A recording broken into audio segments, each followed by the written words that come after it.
So he's a family man at heart, but also he'll do horrifying things for his family.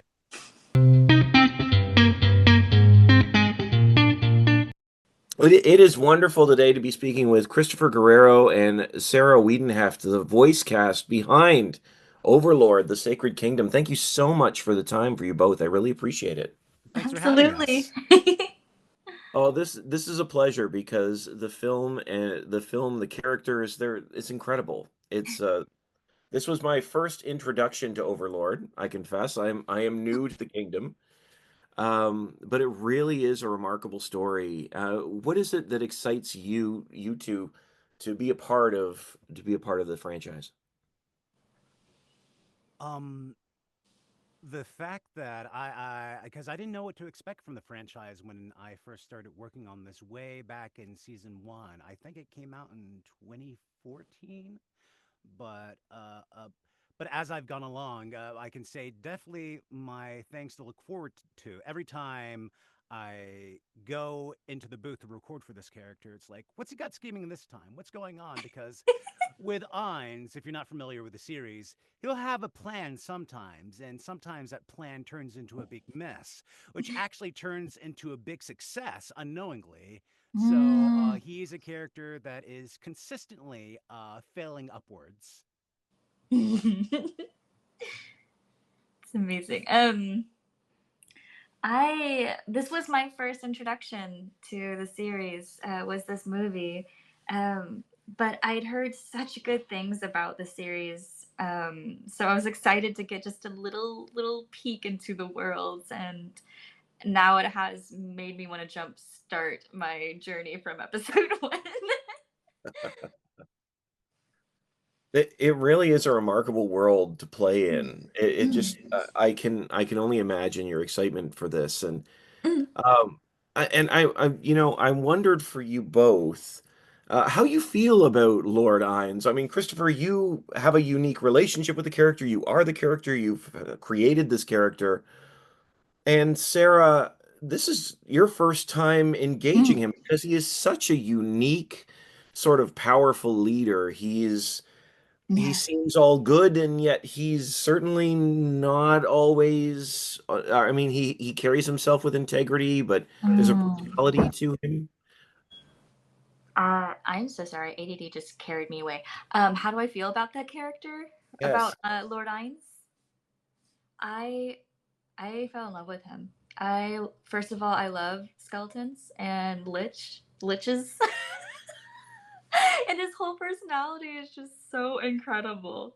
It made me want to have more time to see what he was doing. I'm like, okay, but yeah, Neia, let's go see what Lord Ains is up um, of course, I love him, but from if I was a normal citizen in the world of Overlord, he is the most disgusting, evil thing to have ever existed. to. But from Ainz's perspective, he's doing this for his family. Because if you aren't familiar, it is a series based off a man playing an online video game. It's very, Mm. you jack into your brain kind of thing, and he's transported to this world when the game's going to shut down. So all these characters that his friends made come to life. So he basically sees them as extensions of his friends and as their children. So he's taking up the role of like this father, but also this being that they can look Mm. up to. So he's a family man at heart, but also he'll do horrifying things for his family. Won't we all? That is very true, but at a certain degree, I think there's crossing a line. Sometimes you Well, have to. It just be like that. and Sarah, that I have to ask. I mean, having spent this time with Lord Ains, Mm. could if you had jacked in and been part of this world, could you follow him into battle? Because he's pretty brutal. I I struggle with this because like I feel like was never built to be a fighter in any world. So if it's at all possible, I'd like to take over the maid's position and just do that, make some tea for him.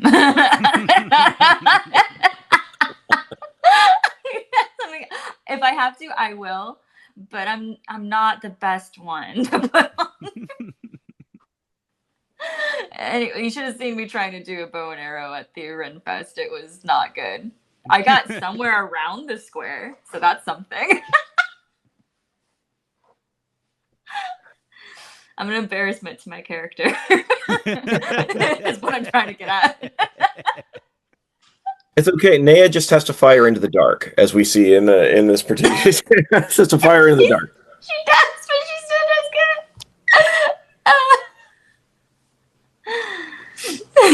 good. Well, I wanted to ask you both because one of the things I think is very interesting. This conversation keeps coming up. Neia keeps talking about it, but certainly imposed to her by Lord Ains. Is this conversation about weakness? And this is a key theme within this particular film, and we see that that Neia specifically says weakness is a sin that must be atoned for, and that comes from Lord Ains himself. And I would love to know from you both how you feel about that sort of argument. What does that mean to you? In his sense for Ainz, I think that philosophy comes more out of fear of losing the ones that he loves. If he can't, oh, and this adds into why he's overly cautious.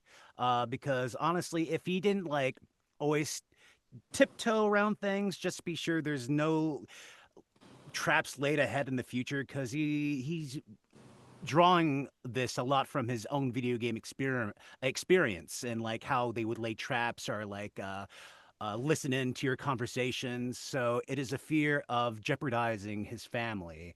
And if he's not improving himself, then it's inevitable that he will lose everything that he cares about. Me, like personally, might makes right kind of thing. I mean, I guess in the sense of just maybe standing up for yourself and protecting those things that you love. Not to the degree Ainz is coming from, but like, I just wouldn't say might, but like it's good to have that bravery to, help those in need or improve yourself to become a better person. Absolutely. I mean, it does sound like something along the lines of if there, there's going to be something you regret by not charging forth when you see like you need to take the reins. Like you see an injustice and you instead walk past it. You'll later think about how you should have done something to help instead. In that moment, you let your fear or your weakness take over, and yeah, there are probably a lot more sinister and more rough patches that you get into. Maybe somebody dies and it's because you didn't do anything. And from there on, you find yourself needing to atone for that. So I'm like, okay, now I messed up and I can't keep making that mistake ever again. It's there's there's this incredible tension between worlds, and Mm. yet Lord Ains has managed to create this incredible kingdom where he resides, as we see in the film. And I think there's something really special about this story. There's something really unique. I love the character, the relationship between Lord Ains and Neia is just really special. Mm. Um, what do you think, Christopher? What do you think that Lord Ains is looking for in Neia? Because he seems to take her under her wing very quickly. Not to give too much information about the movie, but I think initially Ainz is being cordial, and that's one of the things that lightens Nea up because being from the Sacred Kingdom, undead are like a no-no. There's like, oh, undead, oh, that's true. It's horrible, disgusting beings. But Mm. seeing that humanity in Ainz made him go like, this guy's different. But not to sound there's certain reasons why Ainz is ingratiating himself or being nice to Neia, but that didn't start off immediately because I think he was trying to get more with Remedio, somebody more in power, but being her, because there's different senses of justice where Remedios is very black and white, and Kellard, who is essentially the Pope of the Sacred Kingdom, was a compassionate justice. And as you were saying about Neia in this one, it's her kind of discovering what her sense of justice is and kind of deriving it from Ains. So, oh gosh, I got off track about the question. What was it again? I was just wondering what in your mind Lord Ains sees the potential that he Sees. sees in Neia. Yes, Neia's very, and as she spends more time with Ains, I think he begins to see that, like, because one of the things that threw him off was her eyes. It's her eyes are very intense that she got from her father, so he's very much like, why does she look like she wants to murder me? But as he gets to know her and like how welcoming she is compared to all the other paladins, he sees the trust he can put into her by giving her certain magical items to go into battle with. So it's all about like him finding this little connective, because he's trying to make friends with the Sacred Kingdom by coming to their aid. But many of them, of course, with him being undead, that's a big turnoff. But Nea is the only one that really opens up to him and sees past his bones. Sees inside his true lack soul. of flesh. Yeah. Well, like I said, the relationship between them is such a fascinating watch, and to see Neia grow and mature over the course of the film is incredible too. Just as we wrap up to you both, what do you hope people take away from Overlord, the Sacred Kingdom? Hopefully it meets your expectations. It tells you a very gratifying story from start to ending, and of course, it's being Overlord. There's going to be some twists and turns, so hopefully, when they come out, they catch you off guard like they did me when I was a part of the story, recording through it. And of course, the action set pieces are amazing in this. So hopefully, you go to the theater and see this because it's going to look amazing on the big screen. Oh, yes. And Lord Ains is going to be bigger than ever. Bones in 4K. Yes. We hope you all very much enjoy it as much as I have the journey. Well, I like you, Sarah, this made me want to go back and try and delve into the lore myself, and I look forward to the next chapter. Certainly, this is setting up the next chapter, but I look forward to that. So thank you so much for your time. I appreciate it very much for you both, and the opportunity to chat with you both. I appreciate it. Have a great day. Of course. You too. Thank you.